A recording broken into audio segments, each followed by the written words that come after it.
life is beautiful and everything is beautiful for me as of this time.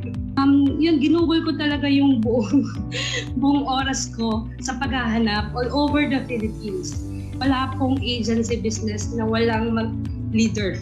It was building lives, building leaders.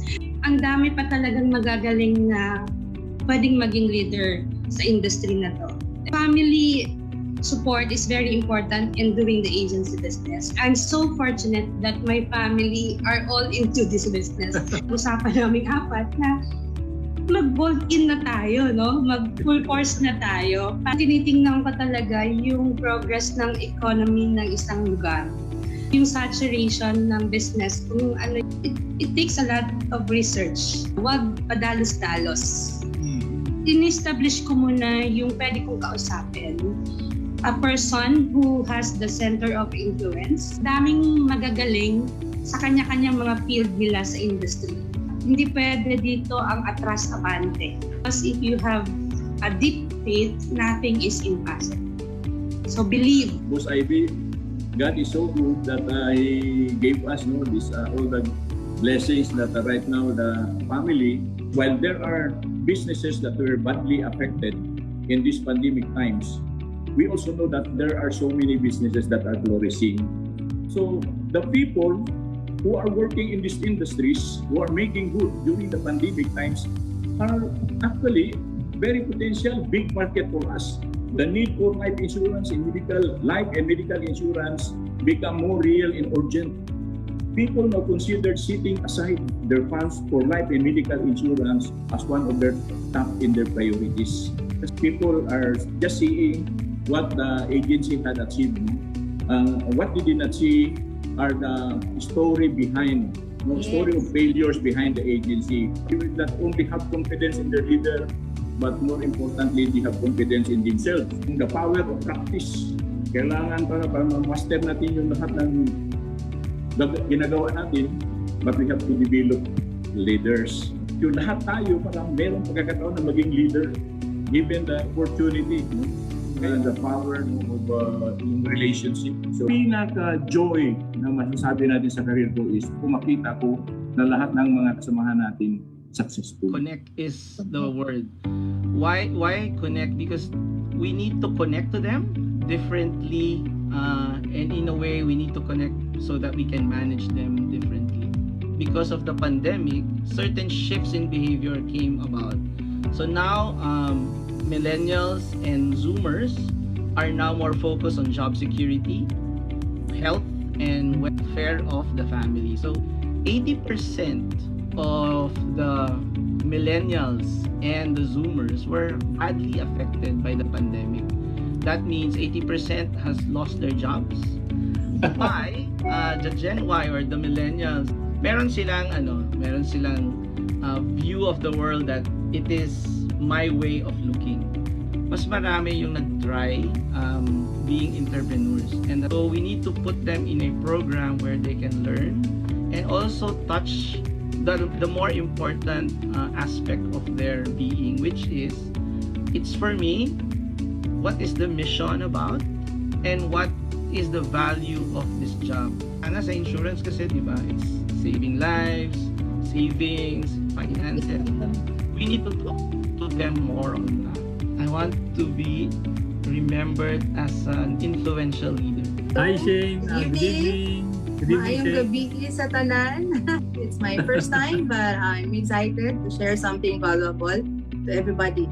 And it's so challenging to get a significant income from this industry if you do not do it full time. It makes you humble, and I thank the Lord for that because talagang sabi ko, thank you Lord for making me humble pa. And we're used to talking to people, number one. Number two, every week we have our product presentations to our doctors as well. So we do that here in the insurance industry. We also do our presentation to our clients. And third is, we're used to going out, help him or her realize that he needs to do this discipline so that makuha niya yung goal niya, yung target niya, yung dream niya. Then somehow they're amenable in doing, the discipline. I mean, pandemic really gave me something na, it's very valuable and it helped me a lot grow my business. There's something in this pandemic that will push you, out of your comfort zone. It's up to you if you will, get out. Good evening, Jay. Good evening, Ivy. And good evening. Shout out to mga taga-Tan Dynasty and Aksan. Of course, to all my friends in other companies. Good evening to everyone. I experienced 2 bankruptcies, no? One in 1993 and one in 1999. Because those failures parang it made me, it developed my strength. Failure. So pag sanay ka sa failure, when you fail at something, especially in our industry, maraming rejection, parang baliwala lang sa'yo, di ba? Kasi yung dream ko talaga is to rise back up. No? Yan kasi yung mindset ko, once a giant, always a giant, di ba? Pag nabagsak tayo, babangon tayo as a giant pa rin. Grabe yung utang na loob namin sa kanya, no? I really parang dedicate a part of my success to him and our success siguro sa insurance industry to Henry Gokwan of True Life, no? He was the instrument God sent to my family sa insurance industry. Bilis natin magsabing it's not for me pag nahirapan tayo, and that made me realize that success is about attitude and mindset. So yung ginawa ko lang is kung ano yung weakness ko, I made sure doon din ako magpo-focus, mag-develop sa sarili ko. I use Christ principles of leadership. I think nothing beats the Christ principle of leadership because it's perfect.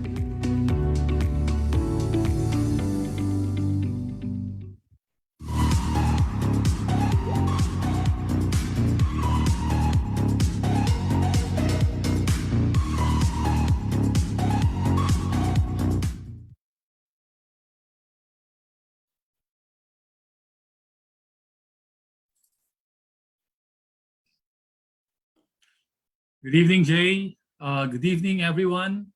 Welcome to the final episode of Leaders in Action Season 1.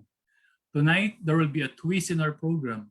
The usual interviewers become the interviewees to answer and not to ask the questions. But before we proceed, of course, our heartfelt congratulations to Ms. Heidelin Diaz for giving our country its first ever Olympic gold medal and for setting an Olympic record. Finally, after 97 years in the Olympics, the Philippines has a gold medal. In Heidelin's words, never, ever give up on your dreams. Good evening, Mr. Ivy, and to everyone joining us tonight. Yes, a big congratulations to Heidelin and to her entire team. Her victory is the victory of every Filipino. Sabi nga dun sa isang Facebook post na nabasa ko, Mr. Ivy, Heidelin did not only lift 127 kilos that night, but she lifted the entire Philippines with her victory. Nakakatuwa lamang that yung kanyang hard work, the perseverance, and all the sacrifices she made finally paid off. Which reminds me somehow, Mr. Ivy, of the different stories that we heard from our previous episodes. Stories of successful agency leaders who pursued their goals amidst crisis, against all odds and challenges brought about by this pandemic. Especially the story of our speaker, of our guest last week, Mr. John Leonard Tan. Thanks again, John, for sharing with us your beautiful, inspiring story of failing, of second and even third chances, and of finally making it big and successful by making others successful too. Daghan ang na-inspire sa imong istorya dyan. But, Mr. Ivy, sabi mo nga, tonight, the table has been turned. No, hindi po tayo ngayon ang mag-a-ask ng questions, but rather we will be put on the spot to answer questions about our program and about leadership in general. And to facilitate the interview tonight, we are very pleased to have invited, and which she readily agreed, a friend, our former colleague, and now Sun Life's head for distribution, support, and strategy, Friends, help me welcome our guest interviewer for tonight, the beautiful Miss Jenny Del Mundo. Good evening. Good evening, Good evening. Ivy. Hi, good evening, Nice to Jen. see you. Thank you. Thank you for being here with us. Of course. Hindi ako nagdalawang isip when Jay asked me. Alam ni Jay kung sino yung tatanungin. Thank you, Jen, for accepting our invitation. Pero bago mo kami i-grill, kamusta ka naman muna? How's everything from your end? Yes, because you see a curtain behind me, you know, I'm also working from home, just like everyone else. Yeah. And since I am also in the same industry, I really appreciate this LIA, this effort, this initiative that you've started. And I'm sure it has been helping a lot of our agency leaders, you know, just wrap their brains around what's happening now and how they can move forward in the days and years to come, which have a lot of uncertainty. So kudos sa inyong dalawa. Maraming salamat for this initiative. And I know there will be many more. This is just a teaser. So we still have a new season coming along. I know that. Yes, no. And thank you for the appreciation, ha. Nakakataba ng puso namin, Mr. Ivy. Yan. Okay, so anyway, hindi na kami ang magtatanong. It will be your turn. So Jenny, the floor is all yours. All right. So to all viewers, gaya nga lang sabi ni Ivy, there will be a twist. And this is a wonderful twist because now it's their turn to share their own leadership insights, because they have interviewed a lot throughout the 11 episodes of season 1. So let me start with the first one. 11 episodes have passed. IB, this is for you. 11 episode, you had a diverse set of speakers. Some speakers spoke about the macro because they spoke about the industry. You had the country manager of Job Street talk about the workers, the profile of workers today, the new generation. And then, of course, you had so many agency leaders from different companies share their stories of victory. Sabi nga ni Jay, stories of victory. So for you, Ivy, what stood out for you from hearing all of those stories, real stories? Maybe 2 themes or ideas that really stood out for you. Thanks, Jen. Pero ano lang, reminder, baka non-stop kami sumagot. Please cut us off, no, as you Yeah, sure. You have, I'll cut you off. But first, of course, we are very thankful to our guests, no, for their generosity in sharing their experiences and ideas, which I believe are inspirational and very useful. And I'm sure maraming na-pick up yung ating mga viewers, no. But if they want to be reminded, please continue to watch the episodes in our Facebook page, no.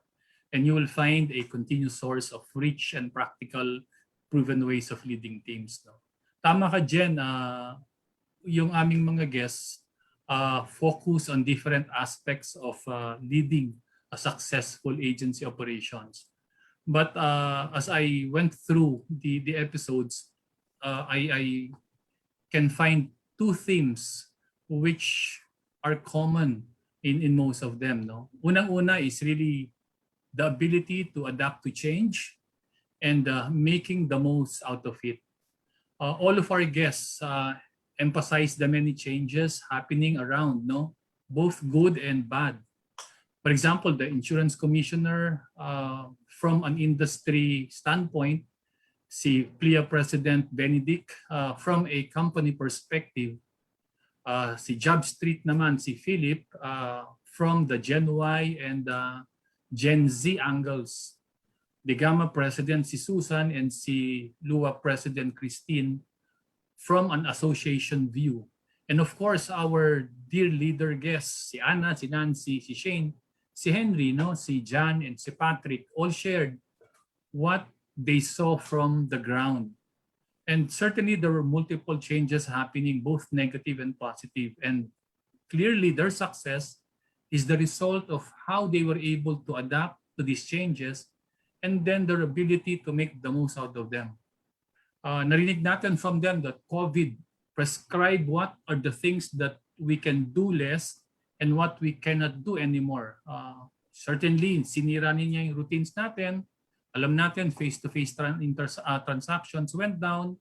Yung mga anak natin nasa bahay, wala sa classroom.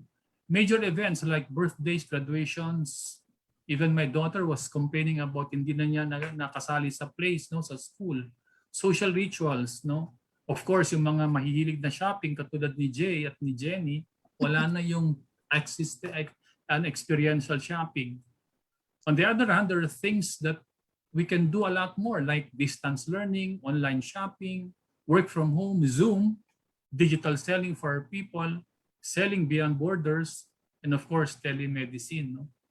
And as Jenny mentioned, on a macro level, andyan yung industries na naapektuhan like tourism and restaurants and industries na medyo maganda ang naging impact. No? Yung, of course, digital and technology companies and health companies.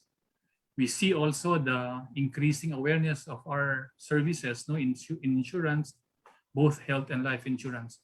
But obviously, all of us felt the change in the industry and our respective companies, no, yung enabling digital selling, licensing issues natin, no, shifting customer expectations, and of course, online underwriting, servicing claims. Napakaraming changes, no, and with change so prevalent, and the uncertainty still up in the air, the ability to adapt and to make the most out of this, very critical to the success.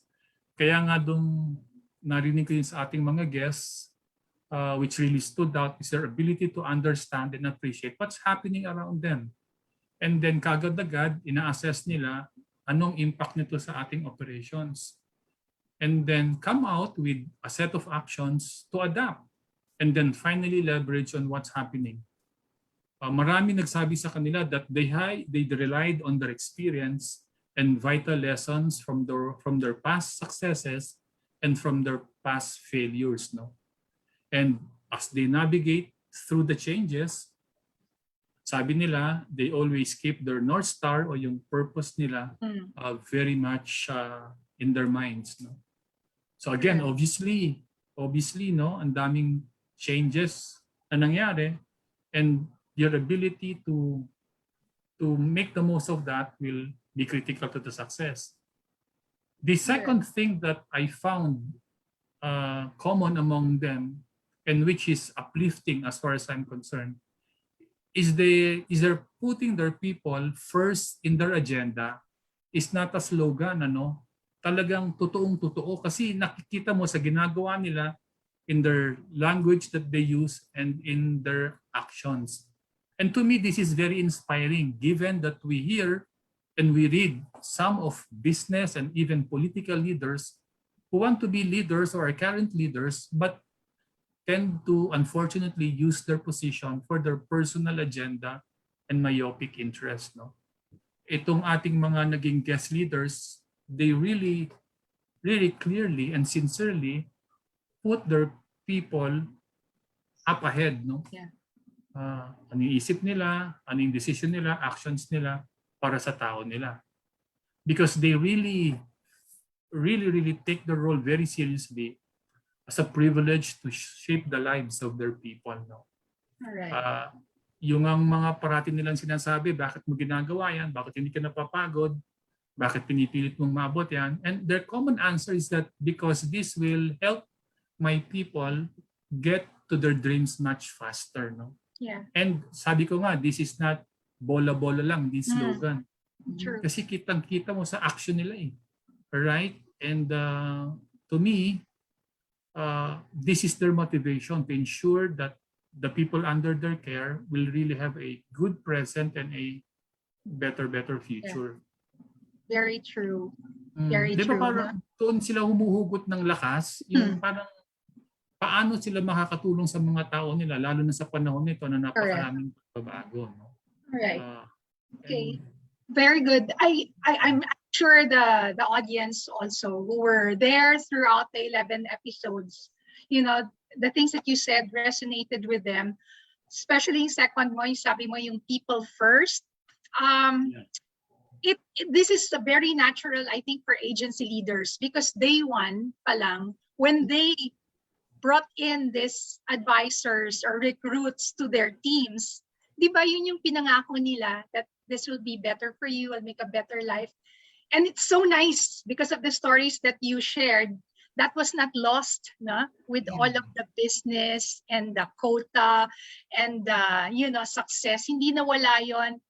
And the pandemic has really, I guess, exposed that deep inside, yun talaga yung mission nila, di ba? To help their people.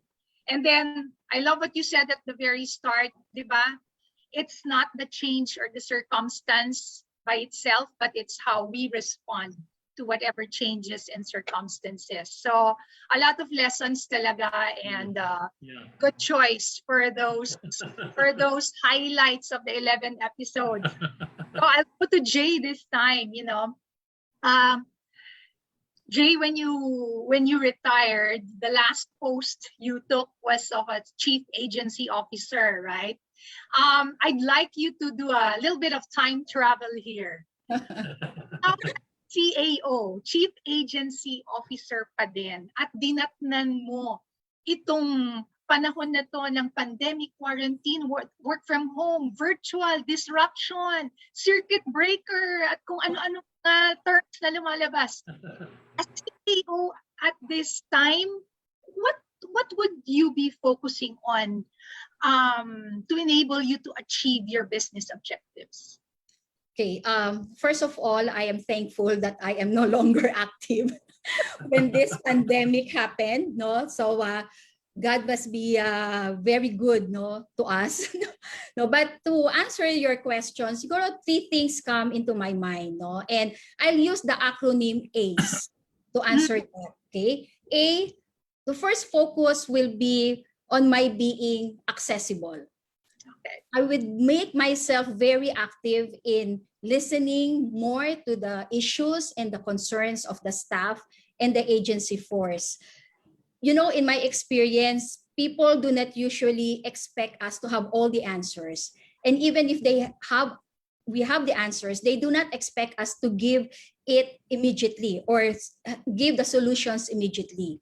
But what they expect and what they appreciate is that we taking time to listen to them and to give them enough attention. I will also be reaching out more and getting suggestions from our field people on how management can best support them. People at the home office, sorry, but I have to say, sometimes we have a very different perspective and appreciation of what's really happening out there in the field. Sometimes akala natin ang problema nila ay selling. Pero yung pala, what they just need, no, is an assistance, is a support on a servicing concern. Hindi natin to malalaman. We will never know this unless we reach out and ask them. And I will also increase my visibility, yung presence. I consider our field people just like soldiers. No? Para sila mga sundalo, di ba? Soldiers, they draw strength, they draw motivation, they draw their encouragement from their generals. Yung generals, ito yung mga executives. Our field people will be more inspired. They will be more, or they will have more courage, no, to face all the challenges out there when they know that their generals, that their executives are rallying for them, are with them even virtually. Alam natin, napakahirap na ng laban sa labas. Mas magiging mahirap yon if missing in action pa tayo as leaders. And I think itong virtual platform gave us all the time, di ba, to really be very accessible to our people. Kung dati-dati problema natin how we can meet them, no, as frequent and almost as many in one day, okay? Ngayon, the virtual platform just gave us that opportunity. So wala tayong reason para hindi maging accessible. So that is my first focus. No? Second, I will be focusing on making sure that we have a very clear communication plan. Mhm. In all the confusions, so considering all the confusion, the uncertainty in the environment that we now have, and sabi nga ni Boss Ivy kanina, all the changes that are happening around us, people need clarity. They do not want to be left in the dark. No, people are more accommodating. They are more welcoming of changes if they only know the reasons why those changes have to be done. No, kung klaro lang tayo kung bakit natin ginagawa itong mga changes na to and why they have to do those changes themselves, no, they will comply. Maiintindihan naman nila, they will cooperate. And mind you, these changes are happening so fast and are very drastic. Yeah.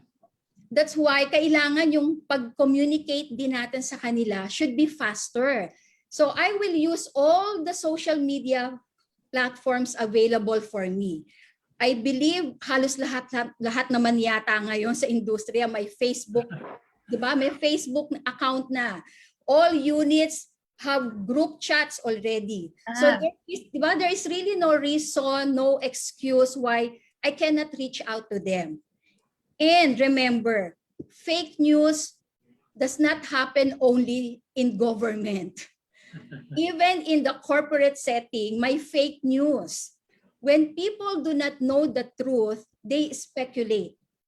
And that's where the danger is. Speculation, fake news can make people unproductive. So the only way that we can prevent that is we go out, give a clear message, and do it fast. All right. Letter E is equipping our people. Pandemic took us out from our comfort zone. Mhm. The only way our people can thrive during this new normal is when we provide them with new knowledge and with new sets of skills. Mhm. Technology is going to be a big part of our business today and tomorrow. In Yeah. fact, di ba, sabi nga natin, technology is no longer a game changer. It is already the game. No? And True. if we want our people to be competitive, we have to make them very, very comfortable with technology. No? Second, products. Because of pandemic, people are now looking for protection products. Diba? Mhm. They are looking for products with health, with medical riders. So we have to provide our leaders, we have to provide our advisors with these products. Ito kasi yung Jenny, no, what we can consider, ito yung ammunition nila. Ito yung bala nila. Products, no, yan ang bala nila when they go out there. So we have to provide it to them. No, kailangan i-equip natin sila dyan. Market, no, has changed substantially. And I believe it is our duty to equip and to prepare our people so that they can respond accordingly. So, Alright. Jenny, that is my ace in this pandemic. Yes. Exactly. So you would have been a very busy CAO doing all of those things. Ace, gaya nga ng sabi mo, you were spared that experience. But hearing what you just said now, accessible and visible, you want to communicate for clarity, and lastly, to equip them with the right tools and ammunition to win the game. All right? So, very true. Sometimes you don't need actually to be in that role per se to realize that these are the things that are required of a leader at this time. So thanks, Jay. So balik ako kay Ivy para makapagkat si sa case. Ivy, my question is a little bit naman, hindi ako pa time travel backward, pa moving forward. Let's look a year or two ahead.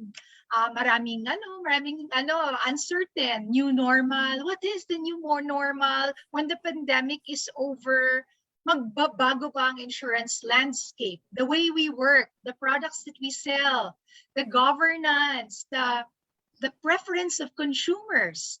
We know, we know some things will change, some things will change drastically than others.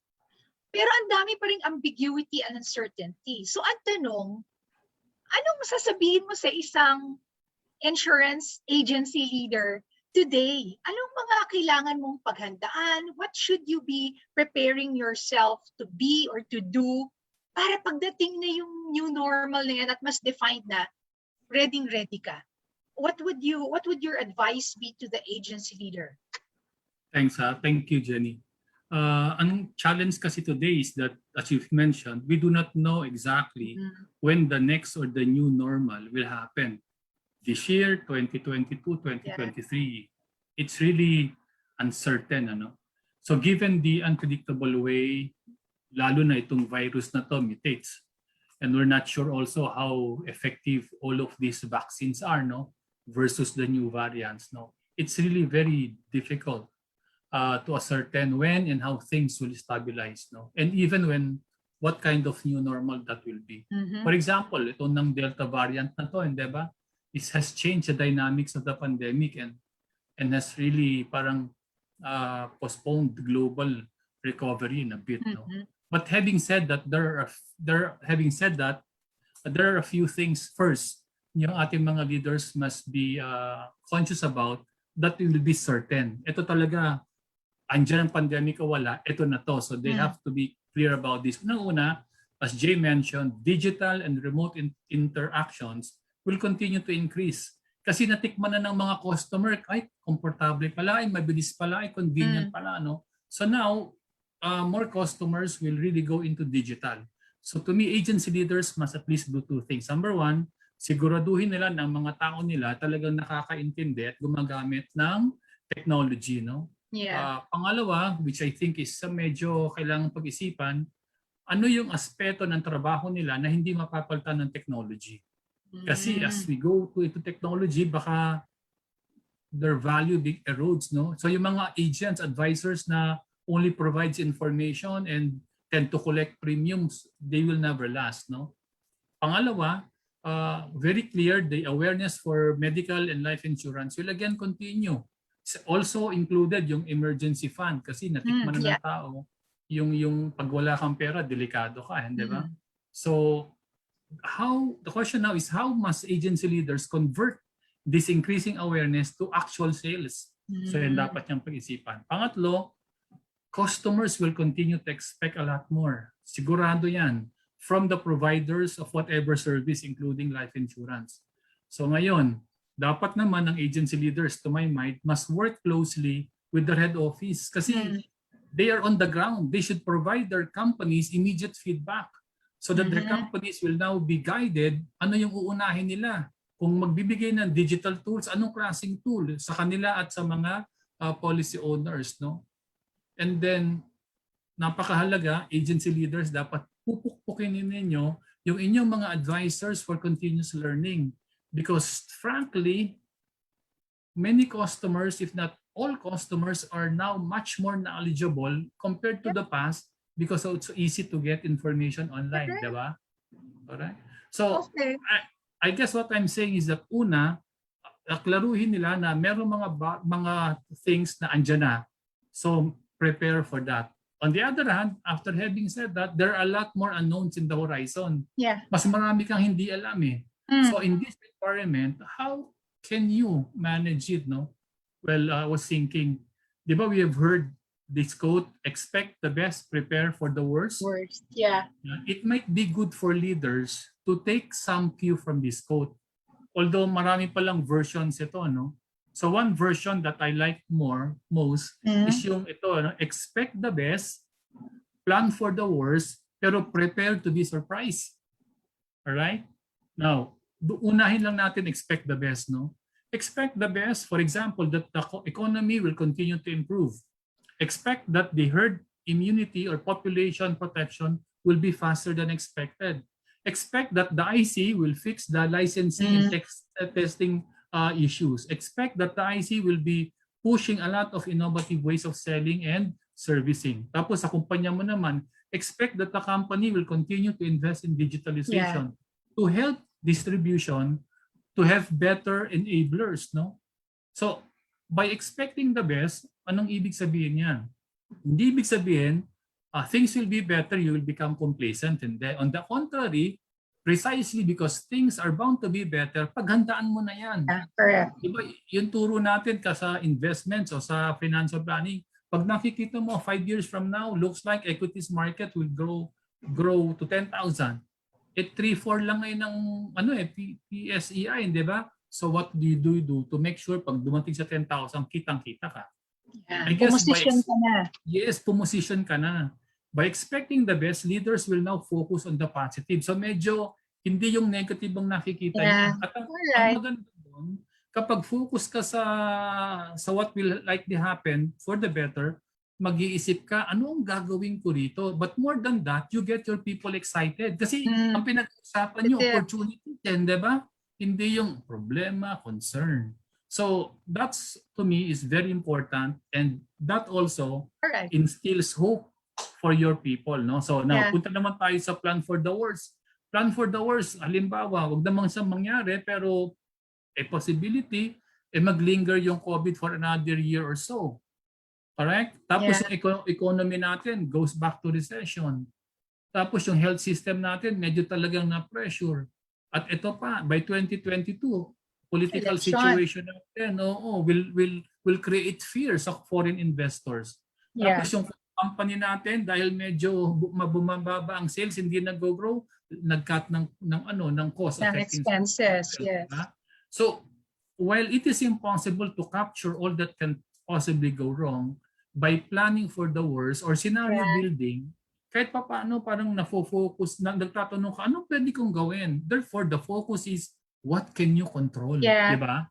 Which is kesa you're hopeless. Alright, And then finally, if you go to prepare to be surprised, this is actually more of a mindset.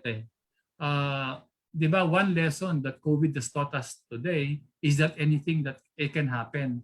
So if we learned a lesson from COVID, we must prepare to be surprised, correct?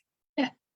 Sa totoo lang, if you, in our industry, yung mahuhusay nating advisors, they expect the best when they go to a client because they know they prepared well for it. On the other hand, they still prepare for the plan for the work. Meron silang plan B, di ba? Pag ayaw sa coverage na ito, offer ako ng mababa. Kung ayaw nila na let's say today, then I'll set a new schedule. But no matter sometimes how prepared you are and kahit may budget minsan yung kliyente, sinusurprise ka, talagang hindi bibilin, di ba? Now, for a rookie advisor, because he cannot prepare for this surprise, hindi siya kabisado, devastating experience. Pero if you're an experienced advisor, you are prepared to be surprised, medyo kaya-kaya mong lampasan yung problema na yon. So I guess what I'm saying is that because of the uncertainties, expect the best, you focus on the positive, plan for the worst so you will lessen the impact if the worst happens. And finally, when you are surprised, notwithstanding all of the things that you do, medyo maganda pa rin ang mindset mo. Laban ka pa rin. Alright? So I think that's how they should prepare. I'm sure agency leaders will find that very helpful. Best case scenario and worst case scenario planning. Both ways, best case, you seize an opportunity. Worst case, you cushion yourself. After all, we are in the insurance business. At tayo sa worst case scenario planning, di ba? Contingency and continuity planning tayo. Alright. Jay, mabilis lang sagot mo, ha? Mabilis lang sagot. Para we can go to the second part. Sige. Head office and agency leaders, any quick tips on how there could be harmony, better partnership? Okay.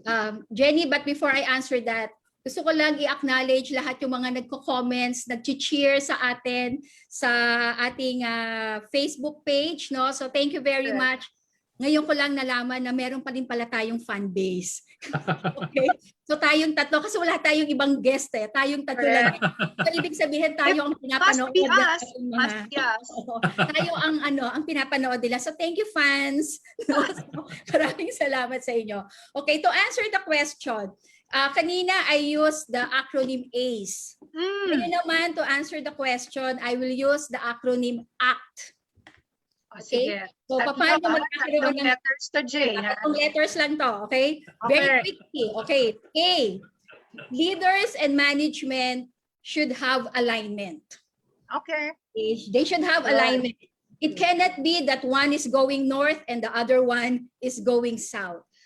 From the sharing of our guest leaders in season 1, one common reason that I gathered from all of them why they are successful was because they followed and they aligned with the programs and initiatives of their respective companies. True. And I totally agree, especially Jen during this time when resource is very scarce for most leaders. It is very wise for them to just ride on what is offered by the company. You do not have to create an entirely different one or something that will duplicate what is already there. Now, for instance, if your company is already doing recognition based on premium, based on production, do not do any more agency promotions, yung mga promo or incentives that will also be based in premium. So siguro do a promo that will influence activities, diba? Yeah. That will influence submissions, Yeah. So dapat hindi na natin uulitin, okay? Or if your company is focusing on protection products, medyo maglaylo ka muna sa mga from incentivizing mga VUL products. If your company is really driving recruitment and putting money in recruitment, recruit as if you have never recruited before. Okay? Yeah. So dapat align lang tayo sa kanila.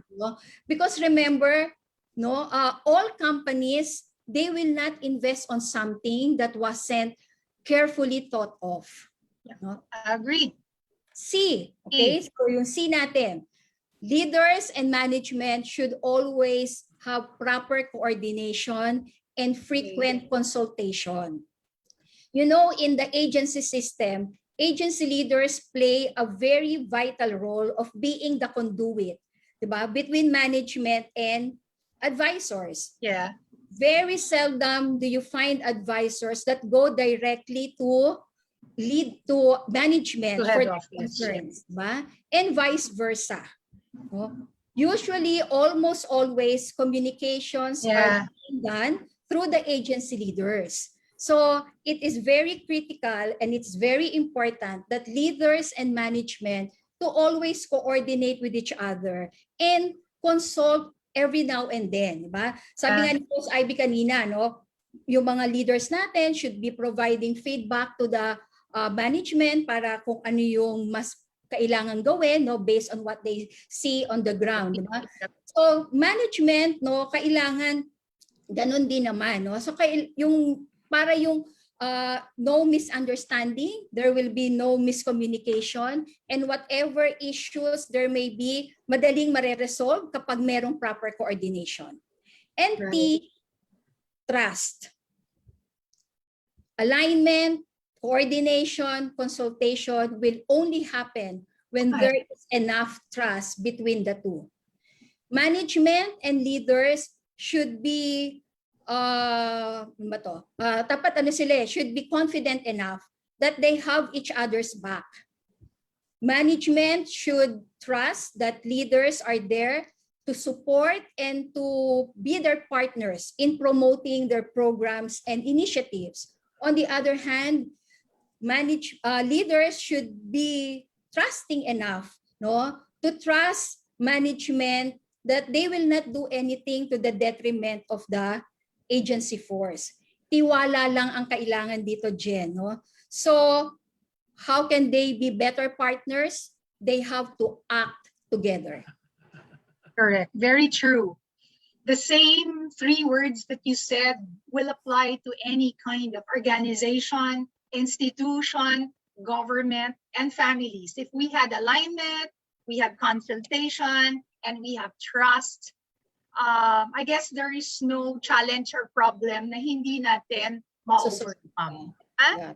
Right, very true. So, because I think about 10 minutes left. So I want to focus now to be on Leaders in Action. And because we're ending season 1 and soon moving to season 2, siguro now is a good time to brief our audience as to what to expect. So I'll start again with IB. Maybe IBs, because I know this was launched May of 2021. It's your birth month, I know. I think it even came out on your birthday.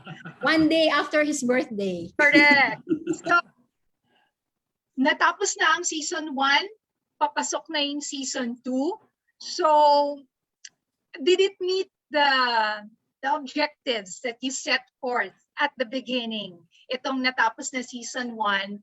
And what can, I guess, give us a preview of what you want to achieve naman in season 2, anong maasahan ng ating viewers, at baka naman ikaw rin, meron ka expectations from the audience coming in every Thursday. Baka naman meron ka ring ask sa kanila. Go ahead, Ives. Yeah, thank you, Jen. No? Well, it came out because alam nyo na, si Jay and myself they have been in the industry for decades, no? And our lives were changed because of the industry. So this is our way of really paying back, no, paying it forward. And we felt that we can do that by maybe helping fill a gap in a sense that our leaders are our workhorse in the industry kasi lalo na kami agency ang aming background, no. So kita namin that a lot of work is happening on the ground through the leaders. So if we can do something to somehow help leaders make their job less difficult and to contribute to their success, parang bayad na namin sa debt of gratitude namin sa industry. Yeah. And we felt that based on our experience, nakita namin na ang mga agency leaders, they're very welcoming in sharing their ideas, no. So itong first season, nakita namin, totoo na nga. Kasi yung mga inibita namin, marami doon actually hindi namin kakilala. But when we reach out, they're very welcoming and accommodating. At sabi lang nila, kung makakatulong sa kapwa namin at malaki naman ang opportunity sa industry, sige lang, no. So we're very happy with the response of our guests, no? From the audience side, viewer side, syempre siguro I estimate we're only able to reach out ng about 30% of the total companies, no, and much smaller percentage in terms of number of leaders. But notwithstanding that, we're still encouraged by the increasing number of views and followers. So sense ko na if we continue and build the momentum, we should be able to help a lot more leaders. Sa akin nga, kahit a handful of leaders, mabago namin ang kanilang kabuhayan, malaking bagay na yan ha. And then just to answer your last question, ano yung aasahan ng mga viewers natin on the second season? But of course, syempre, maasahan nila na mas maganda at more inspiring stories, no, from other leaders kasi we hardly, so many stories are still waiting. Yeah, very true, Jen. Labing isa pa lang na imbita namin na napakarami nating mga leaders, no, and they have their own wonderful stories. In fact, iniisip namin different perspective. We will likely get pioneers in the industry para makita ng mga bagong leaders ngayon. Anong kaibahan? Bakit sila successful noon? How are they continuing to be successful for decades, no? And then practical ideas about being on recruitment and developing people. And we will think through opportunities for more audience interaction kasi at the end of the day, we're doing this for the leaders because sabi nga namin, this is advocacy. Ang joy namin is when we see and when we feel and when we sense that we're contributing to the success of leaders. And that's our, kumbaga, just reward. Yun na. Okay. So they should look I forward not to more excitement in season 2. Yes, I have nothing but admiration for the objectives of Leah. And believe me, this is a very good platform for successful leaders to share their story, and for aspiring, leaders up and coming, or those who just want to re-energize themselves. They can look to your platform as that venue to get that energy. So, kailangan tuloy-tuloy lang. Season 2, next tayo. Jay, I think I'll end it with you, because our time is almost up. So, well, IB mentioned a little bit already of what to expect from season 2, but is there anything else that you would like to add that would I guess make our viewers really look forward to what's coming? What to expect again, and maybe if you could highlight some of the things that were good in season 1 that you would also still want to bring forward to season 2. Dami nating raving fans out there, so Yes. you go. Okay, so overall naman, personally, I'm very happy with how season 1 turned out. No? Though there's still much to be improved on our interviewing skills, no? And in our viewers' reach. No? But I believe that we did okay. Jen, ang isang best part siguro sa amin ni Boss IB is that we can say that somehow Leaders in Action is already an acknowledged, legit platform where Filipino agency leaders can come together, share, and learn from each other's story. No, so nakakatawa lang na every week we encounter new stories, talaga inspiring stories na hindi lamang kami ang natututo but really yung ating mga audience. And I would say that each episode is special and unique in the sense that our speakers share from their own perspectives. No? So siguro in general ang masasabi ko lang na mga best parts natin, one, we're happy that our guest leaders are more comfortable and they appreciate yung interview format ng aming program. Yes, they are very happy na they don't have to prepare and do PowerPoint presentation. No, so ayaw nila yon. Natutuwa sila na parang nagkwekwentuhan lang kami, and they are sharing their stories, and through that parang mas nakikita nating mga viewers yung mas natural ang kanilang pag-share. No, so and it turned out much better. Okay. Really? Second, best part para sa akin is most of them this was their first time to do the fast talk. Okay. Marami sa kanila ang mas kinakabahan. Mas marami sa kanila were nervous answering the fast talk rather than answering the tough questions. The tougher questions, no? So, nakakatuwa lamang. Imagine, Attorney, Commissioner Dennis Funa being so game, doing the fast talk on a national platform. That is something that we don't see every day, diba? Yeah. That is a rare opportunity, pero nakakatuwa lamang because we don't only see the serious and the professional side of our guests, but we also see the fun side, no? So parang mas nagiging real tao sila, diba? Sa ating mga audience, no? And siguro masasabi ko one other best part ng ating season 1 was when we received feedbacks from our agency leaders and even some of our colleagues saying that yung mga key takeaways, yung mga points that and insights that were shared by our leaders, they were actually using them as discussion points during their own agency and unit. Yeah, correct. So nakakatuwa because indirectly through that, Leaders in Action was able to reach out and correct. To help more leaders and advisors. No? So yun lang, nakaka-happy. But yun na nga, syempre, kilala nyo naman kami ni Boss IB, hindi kami makokontento. So, expect that we will continue to do even better, no, sa season 2.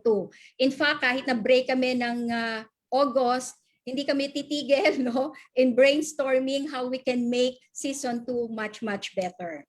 Nice to hear that may season 2, one story per week has a ripple effect, Jay. I believe me, di ba?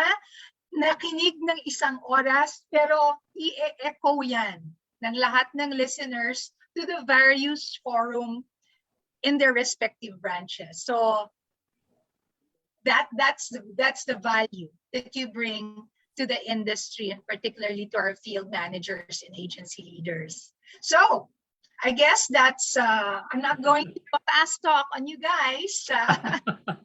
I don't want to, put you on the spot, but so I pass it on back to you. Kayo may-ari ng show, and we're about up in our time.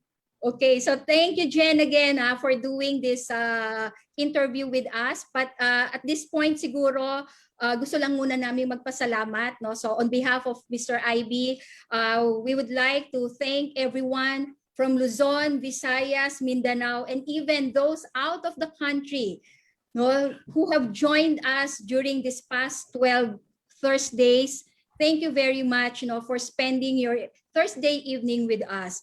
Thank you for sharing, for liking, for following our Facebook page, our program. And thank you also for, sabi nga namin palagi, thank you for making us your weekly Thursday 8 p.m. habit. We also would like to thank our 11 very special guests who trusted us.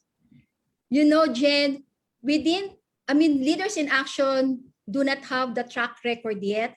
They have not even seen a single episode, yet they did not hesitate to accept our invitation.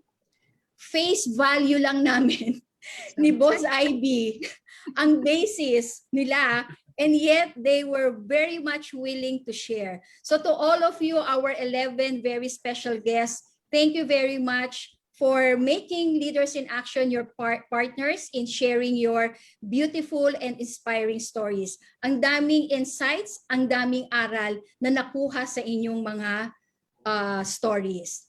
Of course, we also would like to thank our former industry colleagues like you, Jen.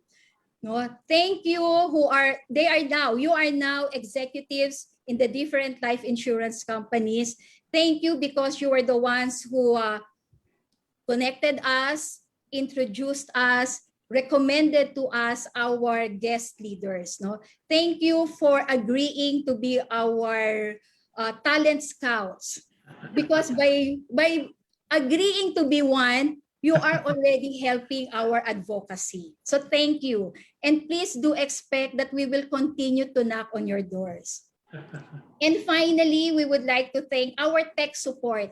Hindi po kami ni Mr. IB ang nagpapaandar nitong tech, behind the scenes, okay? We have a tech team, si Grace, si Julo, si Marco, who are managing our Facebook page and made sure that our weekly episodes run smoothly. No? So thank you, team. No? And special shout out to our own Zoomers. Yung Zoomer daughter ni Boss Ivy na si Sofia, at ang aking Zoomer son na si Paulo. Jenny, they were our initial tech support. Nung ine-explore pa lang namin to, finding our way into this podcast, no, Sofia and Paulo provided the assistance that we needed, no, when it comes to technology. So sa inyong lahat, our heartfelt thank you and appreciation. Salamat, and we'll see you again come September for our season 2. Again, I echo the appreciation and gratitude of Jay. No? Maraming salamat sa inyong lahat.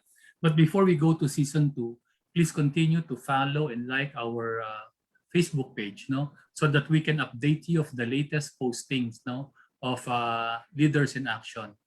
And please also give us your suggestions and feedback how we can make this program even better. Tandaan ninyo, para ho sa inyo ito. So magtulong-tulong tayo para mas lalong effective to help you become much more successful. For August, we will create a TikTok version of the favorite lines of our 11 speakers to remind you of their valuable insights. No? And every Tuesday and Thursday for the month of August, we'll show a 10-minute video of leaders that we've invited to answer some questions about leadership in our industry. So we thank these leaders, about 30 of them ang nagsubmit na yata ng answers from the different companies, and we will air that for the month of August.